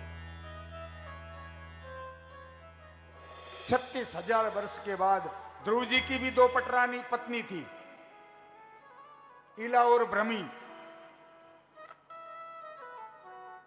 और ध्रुव जी का जो भाई था छोटा, उसको यक्षों ने मार दिया था, क्योंकि यक्षों से लड़ाई हो गई थी। तो ध्रुव जी यक्षों से बदला लेने गए। मनु महाराज प्रकट हो गए।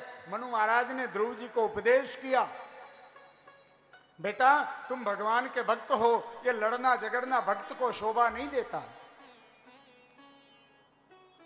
अंत में 36,000 वर्ष राज्य करने के बाद ध्रुव जी भगवान के दिव्य लोक से एक विमान आया और इस विमान में बैठ करके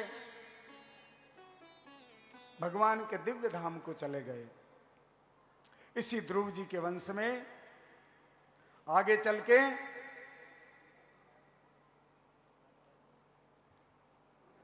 राजा अंग हुए। राजा अंग का विवाह मृत्यु की पुत्री सुनीता के साथ में हुआ, बड़ी दुष्ट थी। तो इनके एक बालक हुआ, वो भी दुष्ट, जिसका नाम था वेन। वेन से परेशान होकर के राजा अंग राज्य को छोड़ के जंगल में चले गए। राजा बन गया वेन। वेन ने अपने राज्य में घोषणा कर दी। क्या घोषणा कर दी? बोले आज के बाद भगवान का नाम कोई नहीं लेगा, राजा ही भगवान होता है, इसलिए राजा का ही भजन करो, राजा का ही हवन करो। ऋषि मुनियों ने आकर के वेन को समझाया, ऐसा मत कर। वेन की समझ में नहीं आया। ऋषि मुनियों ने श्राप दे दिया। वेन वहीं का वहीं मर गया श्राप के प्रभाव से। ऋषि मुनियों ने कहा कि हमने तो इसको मार दिया, अब राजा कौन बने? हम तो भजन करते हैं, ऋषि मुनि है, हम में से तो कोई राजा बनेगा नहीं। तो क्या किया? सारे ऋषियों ने मिलकर के वेन के शरीर का मंथन किया, और शरीर का मंथन करते ही एक काला काला सा पुरुष प्रकट हुआ वेन के मरे हुए देह से। जब ऋषियों ने मंथन किया, वो ऋषियों को प्रणाम करके जंगल में चला गया। ये और कोई नहीं, ये निषाद राज।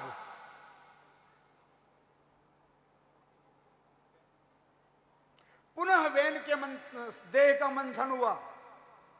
इस बार साक्षात भगवान श्री हरि नारायण वेन के देह से ऋषियों के द्वारा जो मंथन किया गया, साक्षात भगवान श्री हरि नारायण पृथु के रूप में प्रकट हुए और साक्षात भगवती लक्ष्मी अर्ची के रूप में प्रकट हुई। बोले पृथु भगवान की, अर्ची महारानी की।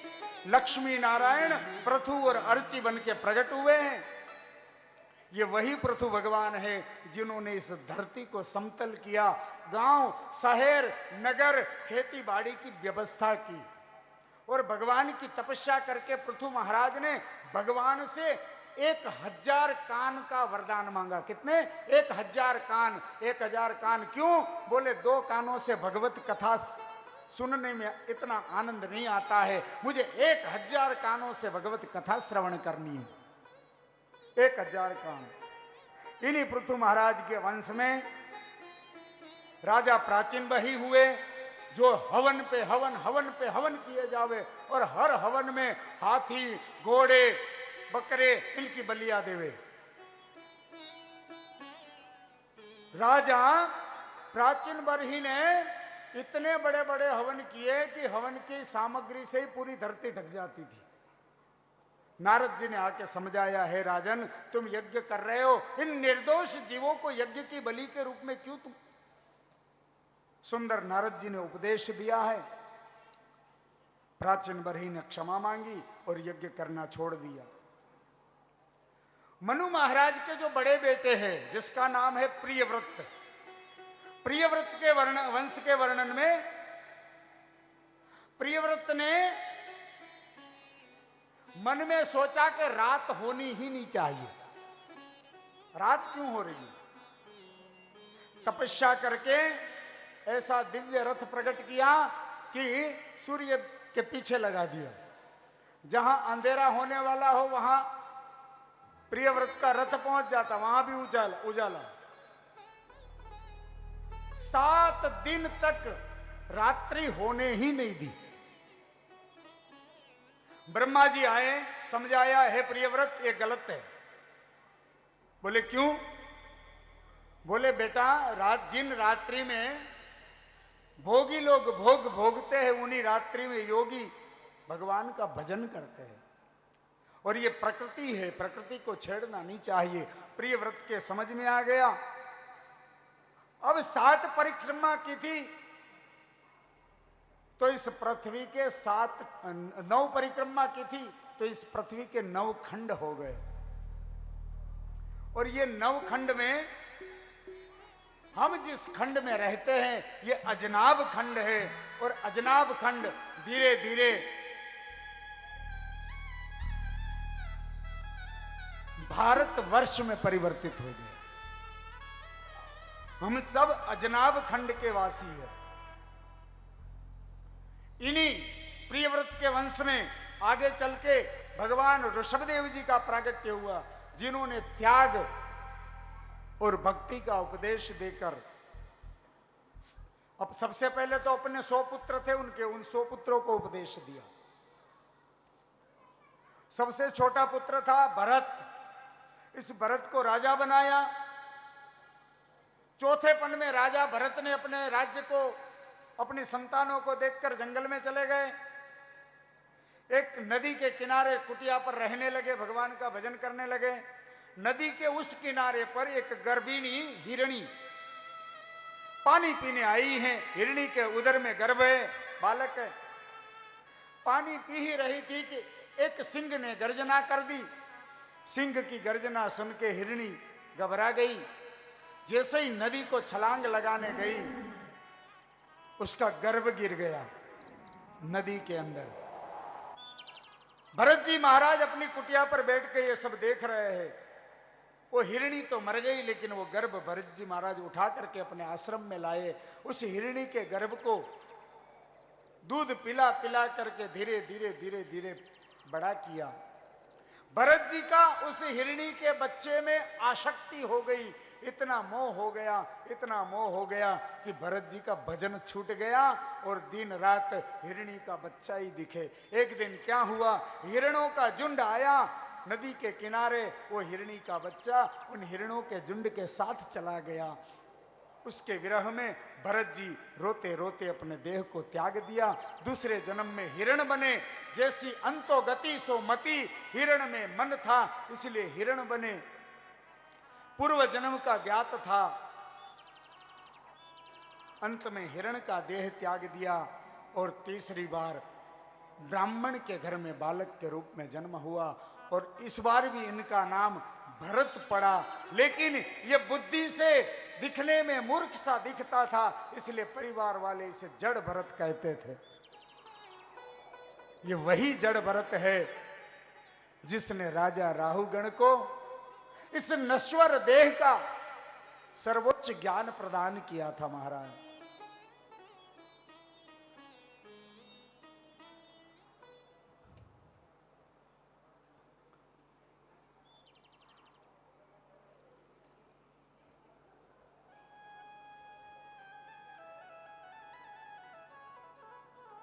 परीक्षित जी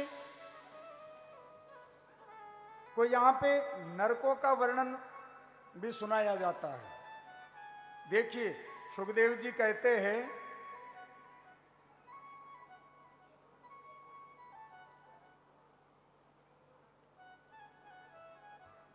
सुखदेव जी कहते हैं, राजन, जो व्यक्ति जैसा कर्म करता है उसको ऐसा दंड मिलता है।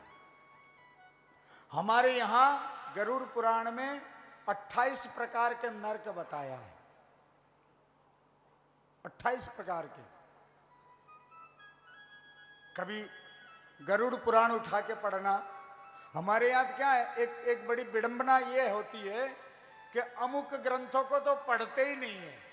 बोलते गरुड़ पुराण तो जब कोई मरता है तो उसके पीछे पढ़ा जाता है। अब एक बात बताओ, आदमी मर गया, गरुड़ पुराण बिठा दिया। अब गरुड़ पुराण में तो ये लिखा है कि ऐसा करोगे तो ऐसा फल मिलेगा, ऐसा करोगे तो ऐसे नरक में जाओगे। अब मरने वाला तो मर के चला गया, बाद में उसको गरुड़ पुराण क्या काम आएगा। हम लोगों के लिए गरुड़ पुराण कि हम सचेत रहे, कोई पाप करने से बचे, किसी के साथ कपट करने से बचे। गरुड़ पुराण तो इसके लिए है। कई प्रकार के 28 प्रकार के नरकों का वर्णन है। तामिश्र, अंध तामिश्र, रोरव, महारोरव, कुंभीपाक, कालसूत्र, वज्रकुंड, ये सब नरकों के नाम है।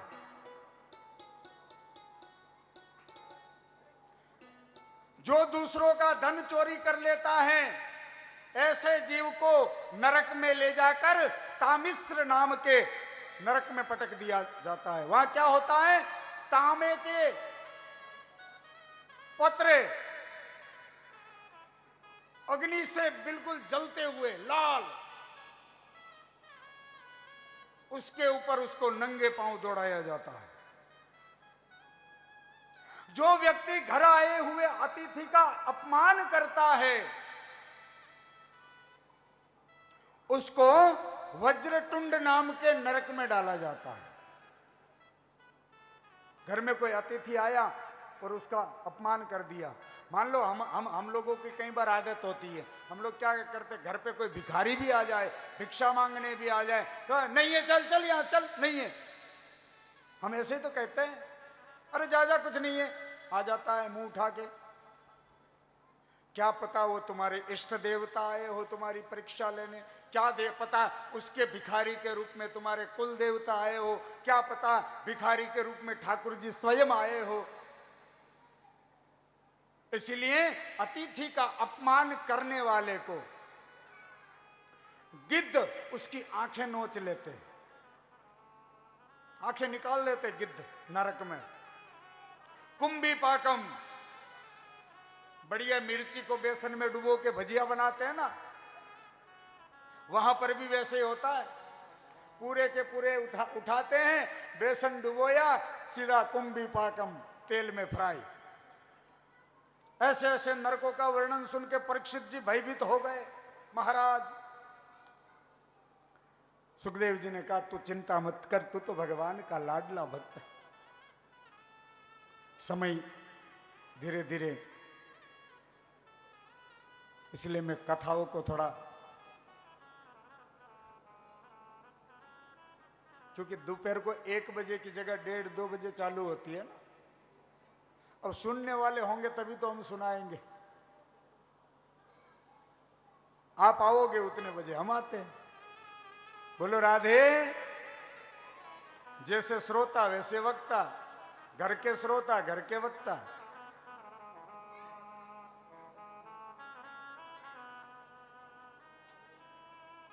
परीक्षित जी श्री सुखदेव बाबा को पूछते, बाबा एक बात बताओ। बोले क्या?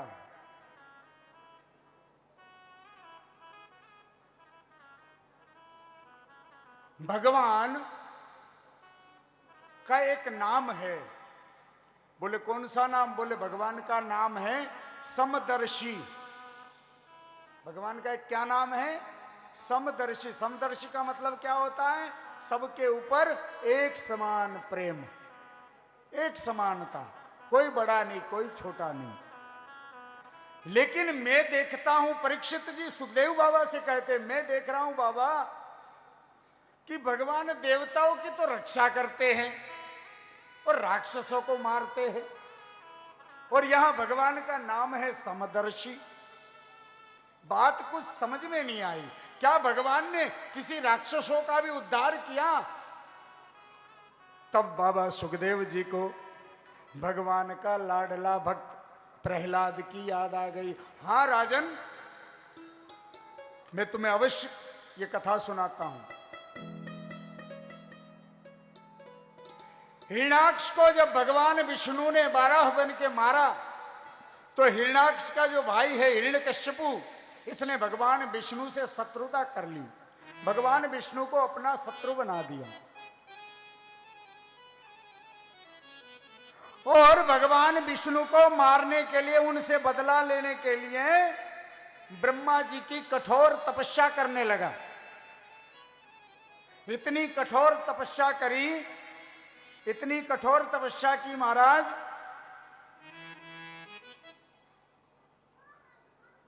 कि ब्रह्मा जी प्रसन्न हुए। ब्रह्मा जी ने कहा हिरण्यकश्यपु वरदान मांग ले, क्या चाहिए?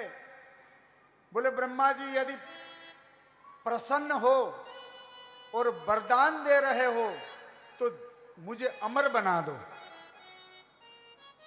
बोले अमर बन के क्या करेगा? बोले अमर बन के उस नारायण से युद्ध करके उसको मारूंगा।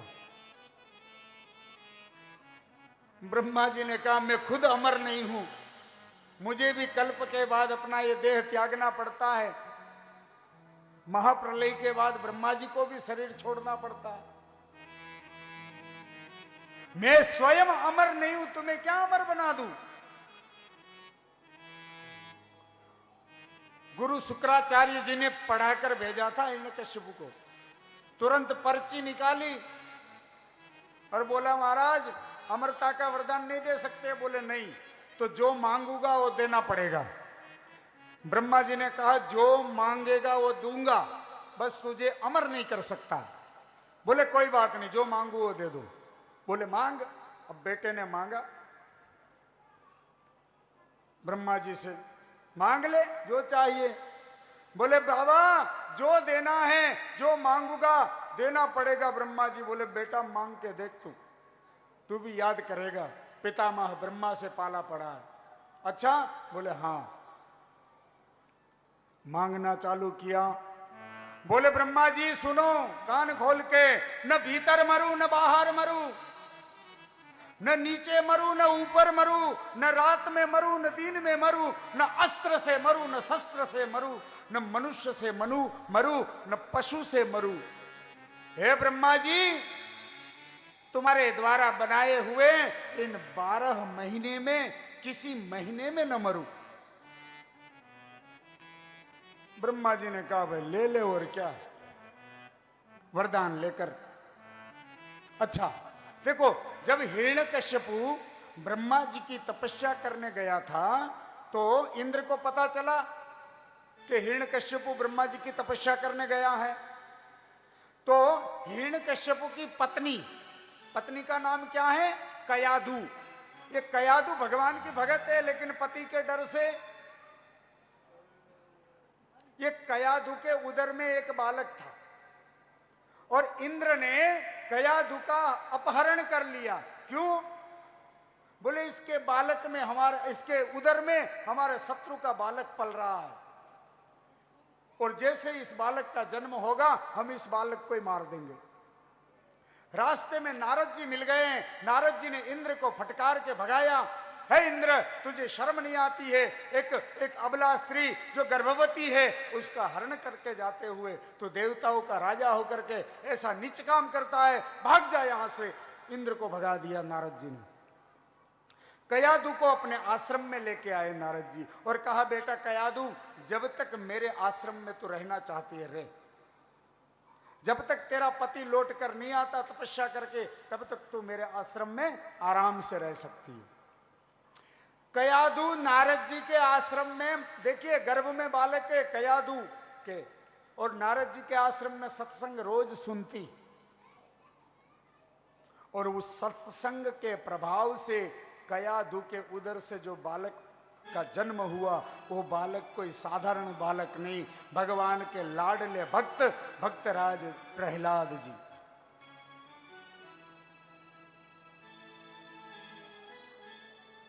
हिरण्यकश्यपु अपने सभी पुत्रों को बराबर प्रेम करता है। प्रहलाद सबसे छोटे हैं, प्रहलाद से बड़े 3 हैं, राध, अनुराग, शहराद और चौथे नंबर पे है प्रहलाद। है बच्चे लोग चुप, है आवाज मत करो। आवाज कर रही हो तो काले थी माय नहीं बेवा दू।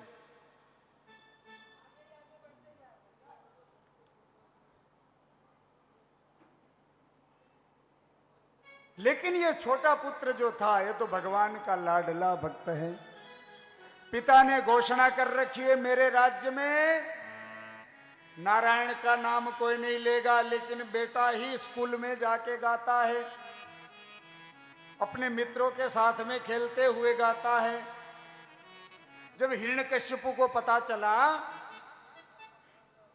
प्रहलाद के जो पढ़ाने वाले आचार्य है उसका नाम है संडामर्क जी, शुक्राचार्य जी के चेले संडामर्क जी, असुर विद्या पढ़ाते हैं।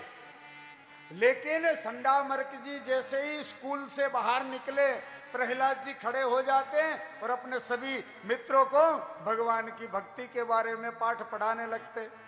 कभी नवदा भक्ति गाने लगते, कभी भगवान की महिमा बताने लगते। ये बात जब हिरण्यकश्यपु को पता चली, आया है प्रहलाद के पास में, बेटे को गोद में उठाकर समझाने का प्रयास करता, बेटा ये नारायण हमारा शत्रु है, इसने तेरे सगे चाचा को मारा है, तू इसका नाम मत लिया कर।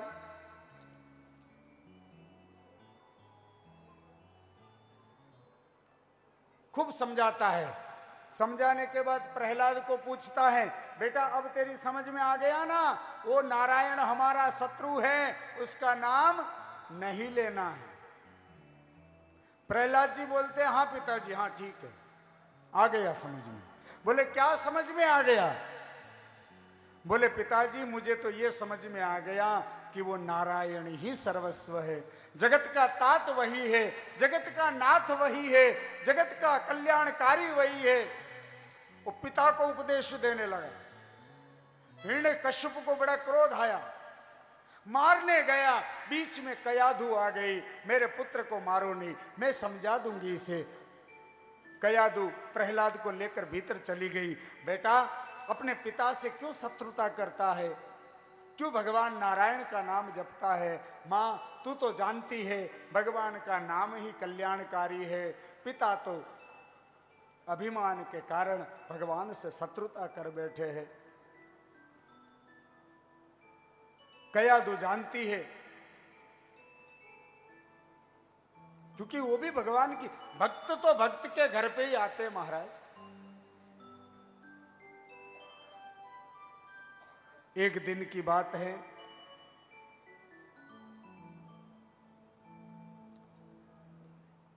गुरुकुल के अंदर नारायण नारायण की ध्वनि गूंजने लगी। प्रहलाद के जितने मित्र थे, प्रहलाद ने सबको अपने जैसे बना दिए। डर सबको था, सबको डर था कि नारायण नाम गाएंगे तो हमारे राजा हमें मार देंगे। लेकिन फिर वो बच्चे ये सोचते, जब राजा का बेटा ही गा रहा है तो जो राजा का बेटे का होगा वो हमारा होगा। तो प्रहलाद के मित्र वे प्रहलाद के साथ में नारायण नारायण नारायण गाने लगे। और ये आवाज हिरण्यकश्यप के कान में पड़ गई। दौड़ करके आया है स्कूल में, डांट लगाई है सबको, प्रहलाद का हाथ पकड़ा है और अपनी सेना को कहा इसे मार दो, एक कुलद्रोही है,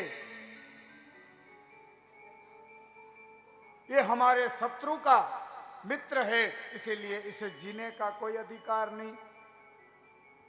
कई बार हिरण्यकश्यप ने प्रहलाद को हाथियों के पांव तले कुचलवाया, कई बार पर्वतों से नीचे गिराया, कई बार पत्थर बांध के नदी समुद्र में डुबाया, लेकिन जाको राखे साइया मार सके न कोई है। जा पर कृपा रघुनाथ की होई, जिसके ऊपर भगवान की कृपा होती है उसका कोई क्या बिगाड़ सकता है। एक दिन हिरण्यकश्यपु अपनी सभा में सिर पर हाथ देके बैठा था। उसी समय उसकी बहन आ गई। कौन सी बहन? होलिका। संसार की 3 बहनें, और ये तीनों बहनें ने अपने भाइयों के वंश सहित सफाया करवा दिया। होलिका ने हिरण्यकश्यपु का, पूतना ने कंस का, और तीसरी बिना नाक कान वाली शूरपंखा।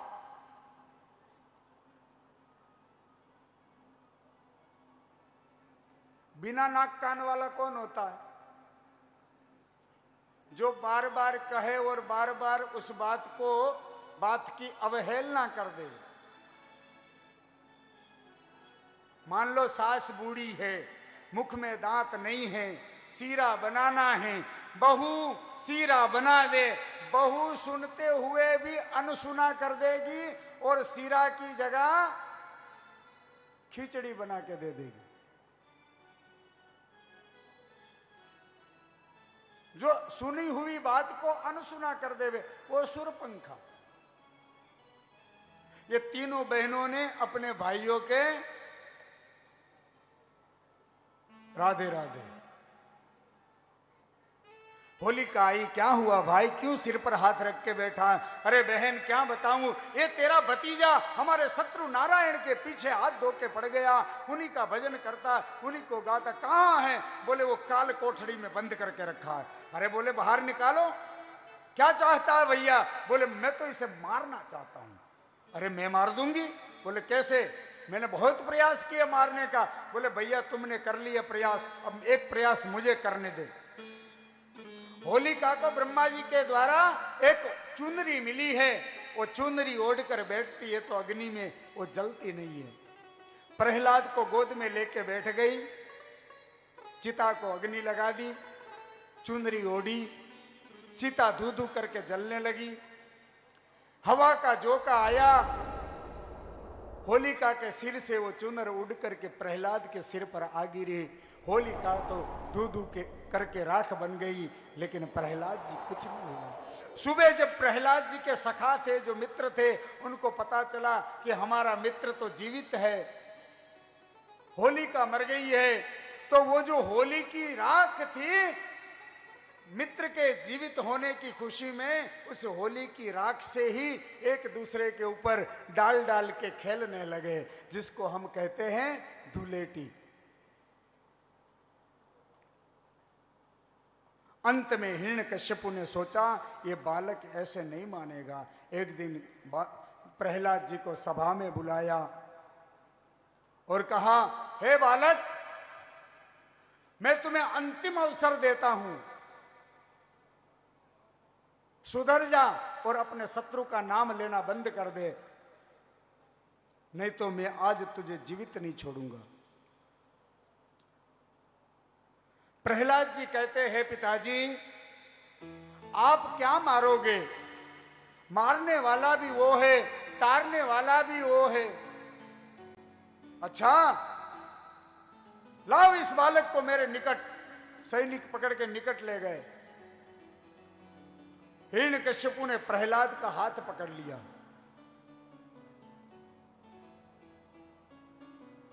तेरा भगवान ही मारता है, तेरा भगवान ही बचाता? बोले हाँ। तो बता, अगर मैं तुझे यहां मारूंगा तो तेरा भगवान तुझे बचाने आएगा? बोले बिल्कुल आएगा पिताजी, मारने वाला ही वो है। यदि मेरी मृत्यु नहीं लिखी है तो वो मुझे अवश्य बचाएगा, और अगर मेरी मृत्यु लिखी है पिताजी तो मारने वाले के रूप में आपके भीतर भी वही विराजमान है। अच्छा, मेरे भीतर भी तेरा नारायण है? बोले हाँ पिताजी। वो कहाँ नहीं है? विष्णु सर्व जगतमयम, भगवान विष्णु तो सर्व जगत में व्याप्त है। अच्छा, क्या तेरा विष्णु मेरे अंदर है? बोले हाँ। क्या तेरा विष्णु तेरे अंदर है? बोले हाँ। बोले यहाँ जितने बैठे सबके अंदर है? बोले सबके अंदर। पिताजी वो तो सजीव, निर्जीव, निर्गुण, सगुण सब जगह है। अच्छा, क्या इस खंभ के अंदर तेरा वो नारायण है? बिल्कुल है पिताजी। तो मैं तुझे मारूंगा, तेरा नारायण देखता हूं कैसे तेरी रक्षा करने आता है। ऐसे करके हिरण्यकश्यप ने खड्ग उठाया, पुत्र के मस्तक को पकड़ा, मस्तक को झुकाया, और प्रहलाद की गर्दन पे जैसे ही खड्ग का प्रहार करने हिरण्यकश्यपु ने तैयारी की, जैसे ही प्रहार करने जा रहा है, वैसे ही जोरदार आवाज हुई, और आवाज के साथ में ही एक विशालकाय पत्थर का खंभ फट गया। वो आवाज सुन के सारे राक्षस स्तब्ध हो गए। इतनी खतरनाक आवाज कहां से आई, कहां से आई, कहां से आई? लेकिन उसी आवाज में बीच में से भगवान नारायण नरसिंह के रूप में प्रकट हो गए। बोलिए नरसिंह भगवान की, नरसिंह भगवान की, भक्तराज प्रहलाद की। नरसिंह भगवान ने हिरण्यकश्यप को उठाया, बड़ी गर्जना करते हुए हिरण्यकश्यप कहता है, कौन है तू? छोड़ दे मुझे, तू मुझे मार नहीं सकता। भगवान कहते, मैं क्यों नहीं मार सकता तुझे? बोले मैंने ब्रह्मा जी से वरदान प्राप्त कर रखे। अच्छा, बोले क्या वरदान प्राप्त कर रखे, जरा बताना। हिरण्यकश्यपु कहता है, प्रभु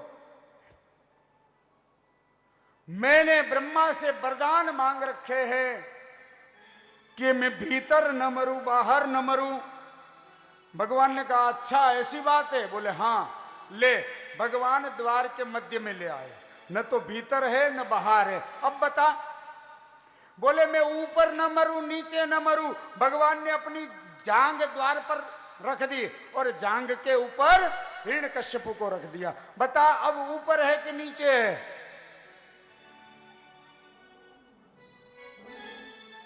हिरण्यकश्यपु ने कहा, तो भी तू मुझे मार नहीं सकता। बोले अच्छा कैसे?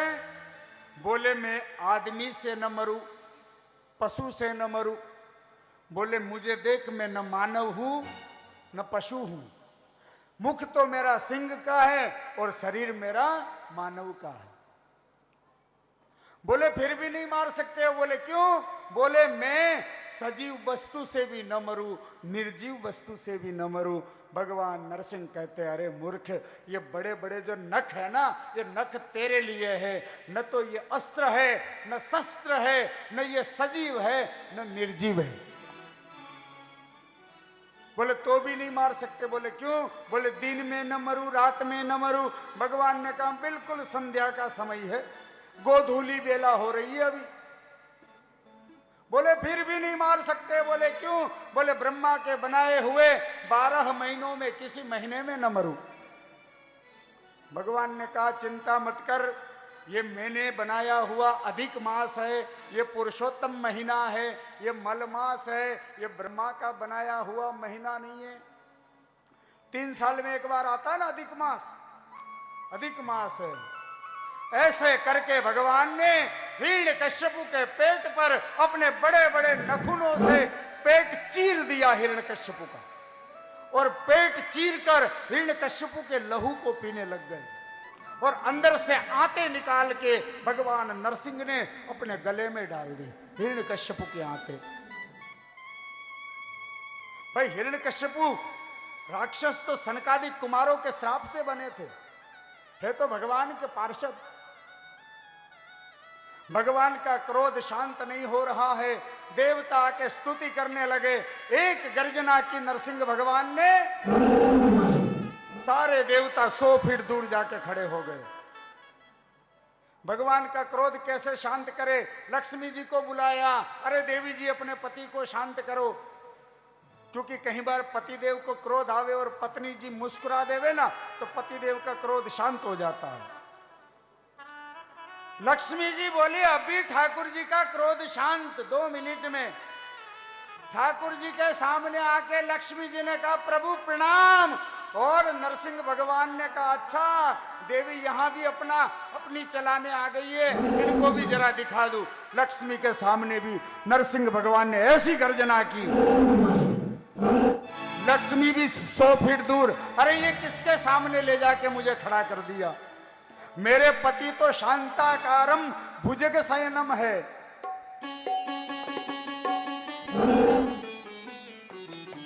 ब्रह्मा जी ने कहा, जिसके कारण नरसिंह का अवतार लिया है उसी को कहा जाए।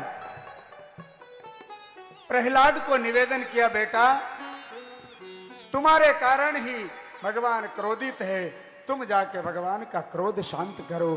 जैसे ही प्रहलाद जी भगवान नरसिंह के निकट आए हैं, नरसिंह भगवान प्रहलाद को देख करके सारा क्रोध शांत हो गया।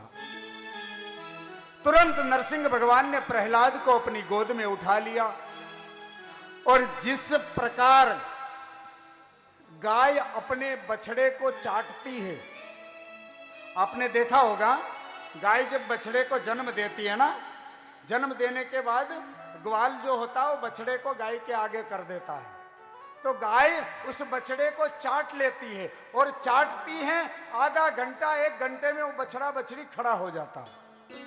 इतना वात्सल्य वर्षा देती है गौ माता अपने बछड़े पर। उसी प्रकार भगवान नरसिंह अपनी लंबी लंबी जीभ से प्रहलाद की पीठ को वात्सल्य बरसाते हुए चाटने लगे। यहां भगवान का एक नाम हुआ। क्या नाम हुआ? बोलिए भक्तवत्सल भगवान की।